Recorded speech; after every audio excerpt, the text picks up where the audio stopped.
அனைவருக்கும் வணக்கம். இன்னைக்கு நம்ம பார்க்க போகிறது ஒரு சூப்பரான மீன் குழம்பு ரெசிபி தான். அதுவும் மங்களூர் ஸ்டைலில் எப்படி மீன் குழம்பு வைக்கலாம் அப்படிங்கிறத பார்க்க போகிறோம்.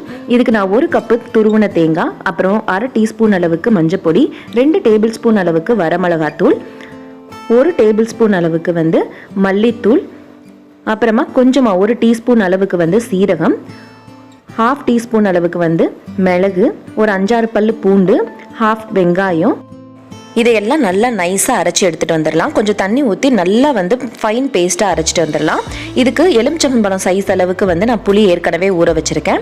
இந்த குழம்புக்கு தேங்காய் எண்ணெய் சேர்த்தா தான் நல்லாயிருக்கும். அதனால் கடாயில் கொஞ்சமாக தேங்காய் எண்ணெய் விட்டுட்டு ஒரு கப் அளவுக்கு வெங்காயம் நான் பொடுசாக நறுக்கி வச்சுருக்கேன். நீங்கள் சின்ன வெங்காயம் இல்லை பெரிய வெங்காயம் எது வேணால் சேர்த்துக்கலாம்.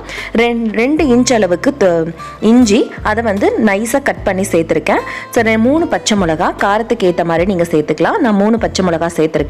ஸோ இது எல்லாத்தையும் நல்லா வதக்கணும். இது நல்லா வதங்கினதுக்கு அப்புறமா நம்ம ஏற்கனவே அரைச்சி வச்சிருந்த மசாலா பேஸ்ட்டை இதோட ஆட் பண்ணிடலாம். ஸோ இது full and full coconut and coconut ஆயிலில் செய்கிறதுனால டிஃப்ரெண்ட்டான டேஸ்ட்டாக இருக்கும்.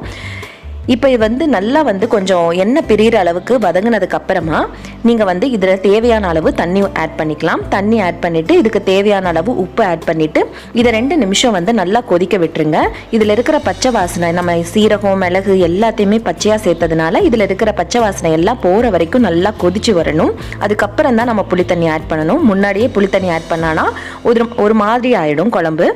இப்போ நல்லா பாருங்கள் கொதிச்சிட்ருக்கு. இந்த ஸ்டேஜில் நான் ஏற்கனவே நம்ம கரைச்சி வச்சிருந்த புளியை சேர்த்துடுறேன்.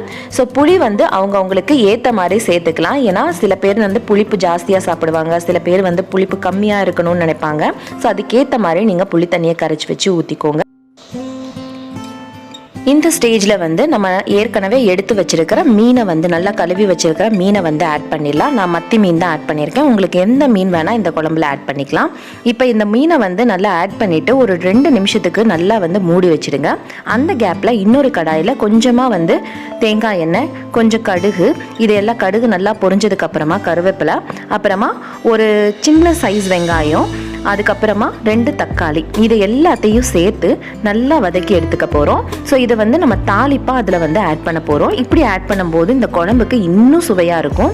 இப்போ நல்லா மீன் குழம்பு கொதிச்சிடுச்சு. இந்த நேரத்தில் இந்த தட்காவை நம்ம ஆட் பண்ணிக்கலாம். ஆட் பண்ணிவிட்டு ஒரு 2 மினிட்ஸ் இல்லை 1 மினிட் வச்சா போதும். உங்களுக்கு சூப்பரான மீன் குழம்பு ரெடி ஆகிடும். அந்த கோகோனட் ஆயில் எல்லாம் மேலே மிதக்க ஆரம்பிச்சிடும். அந்த ஸ்டேஜில் நீங்கள் ஆஃப் பண்ணிவிட்டு கொஞ்சமாக கொத்தமல்லி தழை போட்டு நீங்கள் சர்வ் பண்ணலாம். இதை ஒரு 2 மணி நேரம் ஊற வச்சு சாப்பிட்டிங்கன்னா அவ்வளோ அருமையாக இருக்கும்.